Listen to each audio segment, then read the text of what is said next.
আচ্ছা, রাতের বেলা আপনারা যখন ঘুমান বাড়িতে লাইট অফ করেন? বলুন না, কেন করেন? বলুন বলুন, লাইটটা অফ করেন কেন? আরে ১৫০০ বছর আগে মুহাম্মদ সাল্লাল্লাহু আলাইহি সাল্লাম বলে গেছেন, রাতের বেলা যখন ঘুমাবে লাইট অফ করে ঘুমাবে।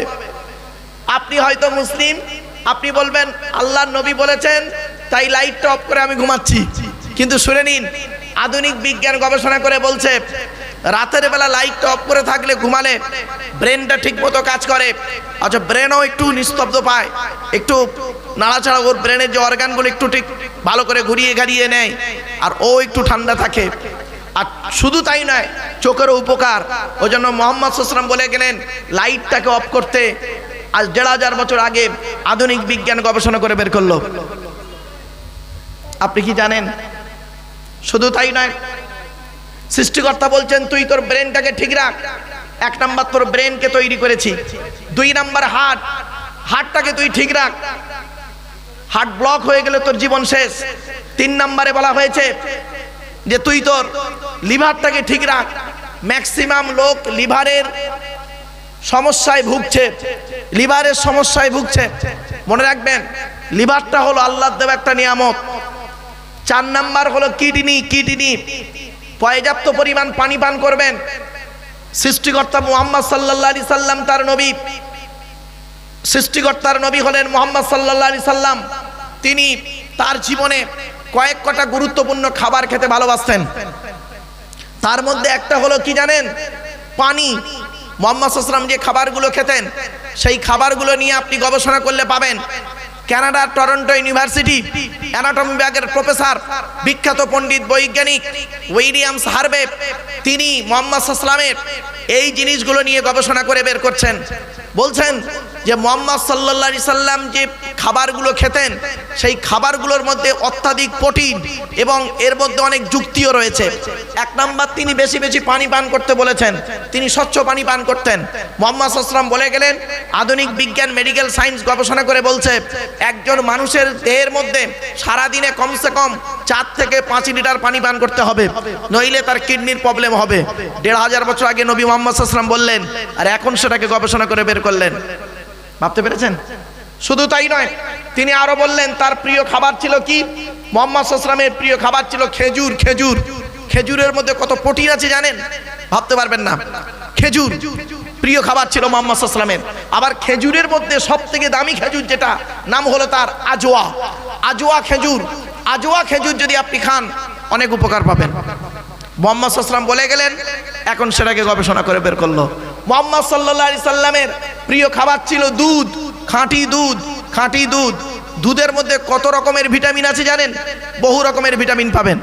শুনে রেখে দিন, এই পৃথিবীতে একটা মানুষ এই পৃথিবীতে ৬ মাস একটা মাত্র খাবার খেয়ে, পানি ছাড়া ৬ মাস খেতে পারে একটা মানুষ, বাচ্চা। সারা জীবনও বললে হয়, শুধু একটা খাবার খেয়ে সারা জীবন বাঁচতে পারে, তার নাম হলো দুধ। ঠিক না বেঠিক? ৬ মাস পানি পান করেনি, শুধু দুধ পান করেই আমরা ছিলাম। মায়ের দুধ পান করেছি 6 মাস। পান করার পরে 6 মাস পরে আমাদের গালে খাবার দেওয়া হয়েছিল। ভাবতে পেরেছেন? দুধের মধ্যে সব রকম প্রোটিন দেওয়া হয়েছে।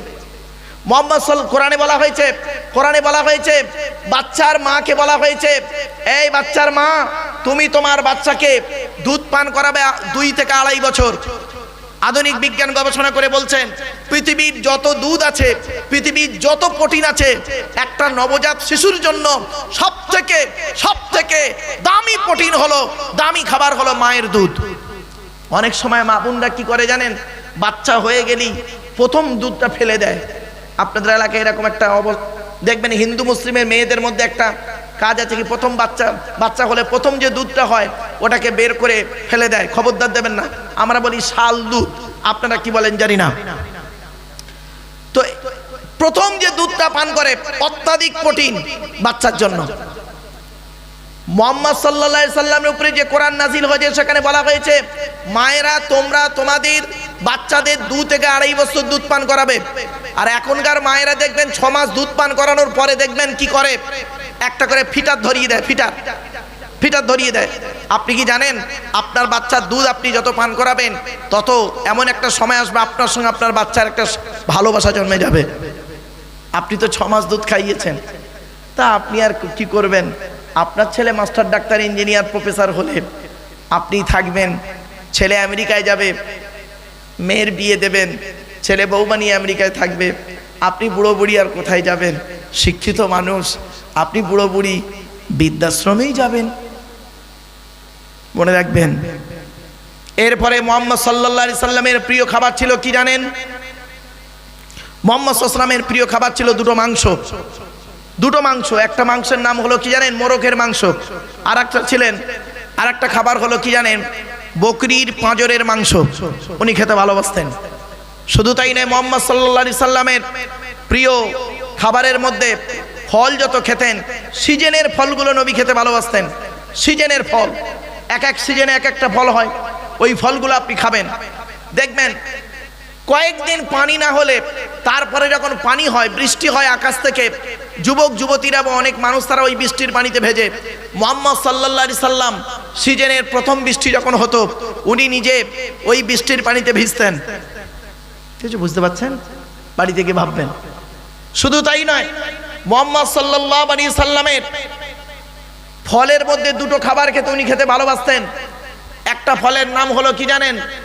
বেদানা, রুম্মান, আনার যাকে বলা হয়। শুধু তাই নয়, বেদানার মধ্যে অনেক কিছু পাবেন। তার সঙ্গে আর একটা খাবার হলো কি জানেন? মুহাম্মদ সাল্লাল্লাহু আলাইহি ওয়াসাল্লাম খেতে ভালোবাসতেন বাতিকুল আহমার, যাকে বলা হয় কচি শশা। কচি শশা খেতে নবীজি খুব ভালোবাসতেন। এই কচি শশাকে নিয়ে গবেষণা করতে গিয়ে আজ মানুষ বহু জিনিস বের করে ফেললেন। বলছে শশা মানুষের কত উপকার করে, ব্রেনের উপকার করে, হার্ট ঠিক রাখে, লিভার ঠিক রাখে, শুধু তাই নয় প্রেশার ঠিক রাখে, শুধু তাই নয় পেট পরিষ্কার রাখে, কিডনিকে ঠিক রাখে। শশা নিজে হজম হতে পারুক আর না পারুক, অপরকে হজম করে বের করে দেয়। আপনি যখন শশা খাবেন তখন মনে মনে এটাই বলবেন যে আল্লাহর নবী খেয়েছেন তাই আমি খাচ্ছি। ইবাদত বলে গণ্য হবে, নবীর সুন্নতটা আদায় হবে। জোরে বলুন সুবহানাল্লাহ। আমরা তো এসব খাই কিন্তু বাস্তবে করি না। মুহাম্মদ সাল্লাল্লাহু আলাইহি ওয়াসাল্লামের প্রিয় খাবার ছিল, শুনে নিন, দুটো সবজি খেতে নবী ভালোবাসতেন। একটা সবজির নাম হলো লাউ বা কদু, এটা আপনারা জানেন। আর একটা সবজির নাম কি জানেন? আর একটা সবজি হলো কচি শশা। আর ফলের মধ্যে দুটো ফল হলো কি? এক নাম্বার হলো বেদানা, 2 নাম্বার হলো বাতিকুল আহমার, তরমুজ। তরমুজ তরমুজ তরমুজের মধ্যে উপকারিতা নেই? বহু উপকারী জিনিস আছে ওর ভিতরে, আমরা তো এগুলো খাই না। বিশ্বনবী মুহাম্মদ সাল্লাল্লাহু আলাইহি ওয়াসাল্লামের খাবারগুলো নিয়ে যদি আমরা গবেষণা করি কল্পনা করতে পারবেন না। মুহাম্মদ সাল্লাল্লাহু আলাইহি ওয়াসাল্লামের প্রিয় খাবার হলো কি জানেন? ফল কুচো কুচো করে টক দইয়ের সঙ্গে উনি খেতেন। আপনারা কি বলেন জানি না, এই খাবারগুলো আপনারা খান। শুধু তাই নয়, কোরআনের ভিতরে আরো কিছু পাবেন আধুনিক বিজ্ঞানের কথা। এক নাম্বার হলো, আমি আপনাদের আলোচনা করতে করতেই বলেছি যে কোরআনের ভিতরে রয়েছে, কোরআন থেকে আপনি 1000-এরও বেশি বিজ্ঞান ভিত্তিক জিনিস পাবেন। ছোট্ট একটি উদাহরণ আপনাদেরকে পেশ করছি, দেখুন কোরআনকে নিয়ে গবেষণা করছে কিভাবে। আচ্ছা, সৃষ্টিকর্তা আমাদের সৃষ্টি করেছেন পা থেকে মাথা পর্যন্ত টোটাল দেহটাই, তার ভিতরে তিনি আমাদের বললেন আলাম নাজআল লাহু আইনাইনি, আমি কি তোমাদের দুটো চোখ তৈরি করি নাই? ওয়া লিসানা ওয়া শাফাতাইনি ওয়া হাদাইনাহুন নাজদাইন, তোমাদের কথা বলার জন্য জিহ্বা তৈরি করি নাই, দুটো ঠোঁট তৈরি করি নাই? জিজ্ঞাসা করলেন। আর চলার পথ দুটো করেছি, একটা ভালো একটা খারাপ, সুতরাং তোমরা ভালো পথে চলো, খারাপ পথে চলো না। সৃষ্টিকর্তার কথাগুলি আমরা যদি মূল্যায়ন করতাম তাহলে আমাদের এই দশা হতো না। কোরআনের এই আয়াতগুলো নিয়ে সারা বিশ্বের মানুষ গবেষণা করছেন, আজ আমরা এগুলোকে নিয়ে গবেষণা করলাম না। সেখানে বলা হলো কি যে কোরআনে বলা হয়েছে আমি কি তোদের দুটো চোখ তৈরি করি নাই? চোখকে নিয়ে গবেষণা শুরু হয়ে গেল।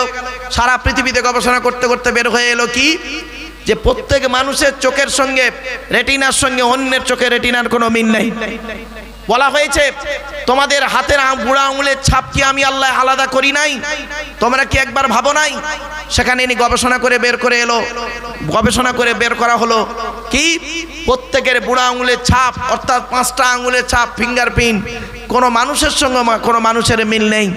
1500 বছর আগে কোরআনে বলা হলো, এখন আধুনিক বিজ্ঞান সেটাকে গবেষণা করে বের করলো। কোরআনে বলা হলো কি ভূগোলের কথা। আজ আমরা ভূগোল পড়াতে গিয়ে ছেলে মেয়েদেরকে বলি what is the definition of geography, ভূগোলের সংজ্ঞাটি কি? Geography is the dynamic science, ভূগোল হলো প্রগতিশীল বিজ্ঞান। মনে রাখবেন ভূগোল পরিবর্তন হয়, আজ একরকম কাল একরকম, কিন্তু Quran my theology is all kind of science, অর্থাৎ কোরআন আর হাদিস হলো সারা বিশ্বের সায়েন্সের সায়েন্স। তাই আপনাদেরকে অনুরোধ করে বলে যাচ্ছি কোরআন এমন এক কিতাব, ভূগোল নেবেন কোরআন থেকে, ভূগোলে যে সমস্ত জিনিসগুলো পড়েছেন আপনারা সবই কোরআন থেকেই বের হয়েছে। চলুন কি কি বের করা হয়েছে দেখি। ভূগোলে পড়েছেন আহ্নিক গতি বার্ষিক গতি, 1500 বছর আগে কোরআনে ইঙ্গিত দেওয়া হয়েছে। ভূগোলে বলা হয়েছে নিরক্ষরেখা দ্রাঘিমারেখা মূল মধ্যরেখা, 1500 বছর আগে কোরআনে ইঙ্গিত দেওয়া হয়েছে। ভূগোলে বলা হয়েছে কি দিন রাত্রির পরিবর্তন, 1500 বছর আগে কোরআনে বলা হয়েছে ইউকাউবিরুল লাইল আলান নাহার ওয়া ইউকাউবিরুন নাহার আলাল লাইল, আমি আল্লাহ দিন রাত্রি পরিবর্তন ঘটাই। ভূগোলে বলা হয়েছে কি জোয়ার ভাটা, 1500 বছর আগে কোরআনে বলা হয়েছে জোয়ার ভাটার কথা। ভূগোলে বলা হয়েছে কি 2 সমুদ্রের মাঝখানে এমন একটা রাস্তা আছে, দুটো পানি আলাদা, একটা মিষ্টি পানি একটা লবণাক্ত পানি, দুটো কোনোদিন মিশে যায় না, ঠিক তারা আলাদাইভাবে চলে, একটা দেয়াল থাকে। কোরআনে 1500 বছর আগে কথাটি বলা হয়েছে। আজ সারা পৃথিবীতে গবেষণা করে দেখছে, কোরআনের এই আয়াতকে নিয়ে গবেষণা করতে গিয়ে সারা পৃথিবীর মানুষ অবাক হয়ে গেছে বৈজ্ঞানিকরা, যে সত্যি এমন সাগর দেখা যাচ্ছে যেখানে একদিকে একটা পানি বয়ে যাচ্ছে আর একদিকে আর একটা পানি বয়ে যাচ্ছে, দুটো কোনো দিন মিলে যাচ্ছে না। ভাবতে পেরেছেন? এই সেই কিতাব। শুধু তাই নয়, ভূগোলে বলা হয়েছে কি চাঁদের নিজস্ব আলো নাই, সূর্যের আলোয় আলোকিত। 1500 বছর আগে কোরআনে কথাটি বলা হয়েছে তাবারাকাল্লাযী জাআলা ফিস সামাই বুরুজাও ওয়া জাআলা ফিহা সিরাজাও ওয়া কমারাম মুনীরা, সেখানে বলা হয়েছে কি যে আমি সৃষ্টিকর্তা আল্লাহ, সৃষ্টিকর্তা কত বড় দয়ালু দয়াবান। একবার ভেবে দেখো, সূর্যকে প্রদীপ করেছি, চাঁদকে নূর বা মুনির করেছি। নূর বা মুনির শব্দের অর্থ হলো ধার করা আলো, প্রতিফলিত আলো। 1500 বছর আগে কোরআনে বলা হলো, আধুনিক বিজ্ঞান সেটাকে গবেষণা করে বের করলো। কোরআনে বলা হয়েছে কি আর আধুনিক বিজ্ঞান বলে কি যে চন্দ্র সূর্য নক্ষত্র যে যার কক্ষপথে ঘুরছে। 1500 বছর আগে কোরআনে বলা হয়েছে ওয়াশ-শামসু তাজরি লিমুস্তাকাররিন লাহা যালিকা তাকদীরুল আজিজিল আলিম ওয়াল কমারা কদ্দারনাহু মানাজিলা হাত্তা আদা কাল উরজুনিন কদিম লাশ-শামসু ইয়ানবাগী লাহা আন তুদরিকাল কমার ওয়ালাল লাইলু সাবিকুন নাহার ওয়া কুল্লুন ফি ফালাকিন ইয়াসবাহুন। ভাবতে পেরেছেন? 1500 বছর আগে কোরআনে বলা হলো একে চন্দ্র, দুয়ে পক্ষ, তিনে নিত্য, চারি বেদ, পাঁচে পঞ্চবান, 6 ঋতু, 7 সমুদ্র, 8 অষ্টবসু, 9 নবগ্রহ। 7টা সমুদ্রের কথা কোরআনে বলা আছে সূরা লোকমানে, সাবাতু আবহুর। শুধু তাই নয়, আপনারা পড়েছেন 9 নবগ্রহ, 9টা গ্রহ। এখন আর 9টা গ্রহ নেই। দুটো আধুনিক ভূগোল যারা পড়েছেন, দুটো নতুন গ্রহ তৈরি হয়েছে, একটার নাম ভলকান আর একটা 11টা গ্রহ। 1500 বছর আগে 1500 বছর আগে কোরআনে বলা হয়েছে ইজ ক্বালা ইউসুফু লিআবিহি ইয়া আবাতি ইন্নী রাআইতু আহাদা আশারা কাওকাবা ওয়াশ-শামসা ওয়াল কমার রাআইতুহুম লি সাজিদিন। 12 নম্বর পারা 14 নম্বর পৃষ্ঠা 14 নম্বর লাইন, সূরার নাম সূরা ইউসুফের 4 নম্বর আয়াতে বলা হয়েছে ইউসুফ বলে একজন নবী ছিল, নাম শুনেছেন? ইউসুফ নবীর বাপের নাম ছিল ইয়াকুব নবী, ইয়াকুব নবীর বাপের নাম ছিল ইসহাক নবী, ইসহাক নবীর বাপের নাম হলো ইব্রাহিম খলিলুল্লাহ। ইউসুফ নবী স্বপ্ন দেখছেন 11টা নক্ষত্র তার পায়ে সাজদা করছে, চন্দ্র আর সূর্য। 1500 বছর আগে কোরআনে কথাটি বলা আছে। আপনি আমি কোন জায়গায় আছি? আমরা কোরআনটাকে ব্যবহার করলাম শুধু অন্য দিকে, আর অন্য মানুষরা কোরআনকে ব্যবহার করলো গবেষণার দিকে। পার্থক্য এই জায়গাটায়। ভৌত বিজ্ঞান নেবেন ভূগোলে, পাহাড় পর্বত নেবেন, এই কোরআনে নেবেন ভূগোল, আরো রয়েছে পাহাড় পর্বত, সেখানেও রয়েছে ওয়াল জিবালা আওতাদা। শুধু তাই নয়, ভূগোলে আমরা পড়েছি বায়ুমণ্ডলের স্তর, স্ট্র্যাটোস্ফিয়ার, এক্সোস্ফিয়ার, আয়নোস্ফিয়ার, 1500 বছর আগে কোরআনে বলা হয়েছে সূরা ফাতিরে 22 নম্বর পারায়, ইন্নাল্লাহা ইমসিকুস সামাওয়াতি ওয়াল আরদা আন তাযুলা ওয়ালা ইন যালাতা ইন আমসাকাহুমা মিন আহাদিম মিন বাদি ইন্নাহু কানা হালিমান গফুরা।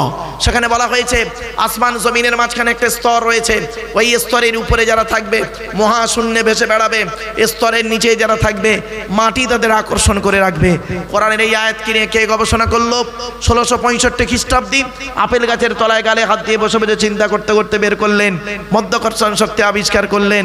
Second scientific in the world sir Isaac Newton ভাবতে ভাবতে বের করে ফেললেন। আপনি কোথায় আছেন? শুধু তাই নয়, আরো দেখেন কোরআনে বলা হয়েছে আলাম ইয়ারাউ ইলা তাইরি, এর আগের আয়াতটি বলে দিই, আল্লাহু আখরাজাকুম মিন বুতুনি উম্মাহাতিকুম লা তা'লামুনা শাইয়া ওয়া জাআলা লাকুমুস সামআ ওয়াল আবসারা ওয়াল আফইদা লাআল্লাকুম তাশকুরুন। 14 নম্বর পারায় সূরা নাহলে বলা হয়েছে। এর বাংলা মানে কি? সৃষ্টিকর্তা বলছেন আমি তোদেরকে তোদের মায়ের পেটের ভিতর থেকে বের করেছি, লা তা'লামুনা শাইয়া, পৃথিবীর কোনো ভাষাই তোরা জানতিক না, ওয়া জাআলা লাকুমুস সামআ, শোনার জন্য তোদের কর্ণ দান করেছি, দেখার জন্য চোখ দান করেছি, আর বোঝার জন্য হৃদয় দিয়েছি। তোরা আমার কৃতজ্ঞতা খুব কমই করিস, যাতে করে তোরা আমার কৃতজ্ঞতা করিস, এজন্যই আমি তোদেরকে এগুলো সৃষ্টি করেছি। এরপরে বলা পরের আয়াতে আল্লাহ পাক বলছেন আলাম ইয়ারাউ ইলা তাইরি মুসাখখারাতিন ফি জাওবিস সামা মা ইমসিকুহুন্না ইল্লাল্লাহ। কোরআনে বলা হয়েছে তারা কি পাখিগুলির দিকে লক্ষ্য করে না? পাখিগুলির দিকে লক্ষ্য করে না? পাখিগুলি কিভাবে মহাশূন্যে ডানা মেলে উড়ে বেড়ায়, কে তাদের উঠতে সাহায্য করে? আমি সৃষ্টিকর্তা তাদের উঠতে সাহায্য করি। ওই পাখিকে কেন্দ্র করে গবেষণা করতে লাগলো ইংল্যান্ডের 2 রাইট ভাই, ভাবতে ভাবতে প্লেন তৈরি করে ফেললো। আজকের বাড়িতে যাবেন, বাড়িতে গিয়ে একটা প্লেনের ছবি নেবেন আর পাখির ছবি নেবেন, দেখবেন পাখির সঙ্গে প্লেনের ছবির কতটা মিল রয়েছে ভাবতে পারবেন না। 1500 বছর আগে কোরআন জানিয়ে দিল। আজ আমরা কোনোদিন একটুও ভাবলাম না কোরআনের এত এই বিজ্ঞানময় কেতাব, এই কেতাবকে আমরা কোনোদিন গবেষণা করলাম না, নিদর্শন দেওয়া হলো। শুধু তাই নয়, আরো বলা হয়েছে কোরআনের ভিতরে, ভূগোলে আপনারা পড়েছেন ভূমিকম্প, ভূমিকম্প 1500 বছর আগে বলা হয়েছে ইজা জুলজিলাতিল আরদু জিলজালাহা, ভূমিকম্পের কথা 1500 বছর আগে বলা হয়েছে। পাহাড় পর্বত মালভূমি সমভূমি আমরা পড়েছি, ভূগোলে ছেলে মেয়েদের পড়িয়েছি। 1500 বছর আগে কোরআনে বলা হয়েছে অল জিবালা উতাদা, পাহাড় পর্বত মালভূমি সমভূমির কথা। আমরা কোনোদিন কোরআনটাকে নিয়ে মূল্যায়ন করিনি। শুধু তাই নয়, কোরআনে কি নেবেন? ভৌত বিজ্ঞান নেবেন। ভৌত বিজ্ঞান ও কোরআনে ইঙ্গিত দেওয়া আছে। ভৌত বিজ্ঞানের মূল জিনিস হলো ম্যাটার, পদার্থ। পদার্থকে দুটো ভাগে ভাগ করা হয়, একটা অণু, একটা পরমাণু। অণু কাকে বলে? পদার্থের ক্ষুদ্রতম কণা যাহা স্বাধীনভাবে বসবাস করতে পারে তাকে বলা হয় অণু। পরমাণু কাকে বলা হয়? পদার্থের ক্ষুদ্রতম কণা যাহা স্বাধীনভাবে বসবাস করতে পারে না তাকে বলা হয় পরমাণু। পরমাণুকে ভেঙে 3টে হয়, ইলেকট্রন, প্রোটন আর নিউট্রন। 1500 বছর আগে কোরআনে বলা হয়েছে পরমাণুর কথা, যেখানে আপনি পাবেন কোথায়? এটা 22 নম্বর পারার 22 নম্বর পারায় সূরা সাবার মধ্যে আল্লাহ পাক বললেন ইজা মুযযিগতুম কুল্লা মুমাজ্জাক। কোনো দিনের জন্য আমরা ভাবিনি। আপনি ভৌত বিজ্ঞানে পড়েছেন কি? ছেলে মেয়েদের পড়িয়েছেন লাইটের চ্যাপ্টার, নিয়মিত প্রতিফলন, বিক্ষিপ্ত প্রতিফলন। 1500 বছর আগে কোরআন জানিয়ে দিল। কোন ছোট্ট একটা প্রশ্ন করি আপনাদের, একটা অত্যাধিক ব্রিলিয়ান্ট স্টুডেন্ট আর একটা পাগলের মধ্যে পার্থক্য কি বলতে পারবেন? আমি এই প্রশ্নটা আমার স্টুডেন্টদেরকে করেছিলাম, MA সেকেন্ড ইয়ার স্টুডেন্টদেরকে পড়াতে পড়াতে আমি এই প্রশ্নটা করেছিলাম যে একটা ব্রিলিয়ান্ট স্টুডেন্ট একটা পাগলের মধ্যে পার্থক্য কি? তো তখন স্টুডেন্টরা বলছে স্যার অনেক পার্থক্য। অনেক আছে কি বল না, 2-1টা বল। ও যে পাগলা ও ভালো। আমি বলছি এটা নয়, শুনে নিন। ব্রিলিয়ান্ট স্টুডেন্টটার যতটুকু নেওয়ার ক্ষমতা তার 1 ধাপ উপরে উঠে গেলে ও পাগলা হয়ে যাবে, ঠিক না বেঠিক? 1 পয়েন্ট ডিফারেন্স, 1 পয়েন্ট, 1 পয়েন্ট পার্থক্য। ওই যে কিরকম আমি বললাম, ব্রিলিয়ান্ট স্টুডেন্টের যতটুকু নেওয়ার ক্ষমতা ব্রেনে, তার থেকে যদি এক ধাপ উপরে উঠে যায় ও পাগলা হয়ে যাবে। ঠিক না ঠিক? এইভাবে কত স্টুডেন্ট পড়তে পড়তে পড়তে পড়তে পাগল হয়ে গেছে, ব্রেন খারাপ হয়ে গেছে। কটা নেবেন? বহু আছে এরকম। তো এই জন্য সৃষ্টিকর্তা বলছেন তোর ব্রেনটাকে দিয়েছি, অযথা চিন্তা করবি না, এমন টেনশন চিন্তা করবি। রাতের বেলা যখন ঘুমাবি, রাতের বেলা শুনে নিন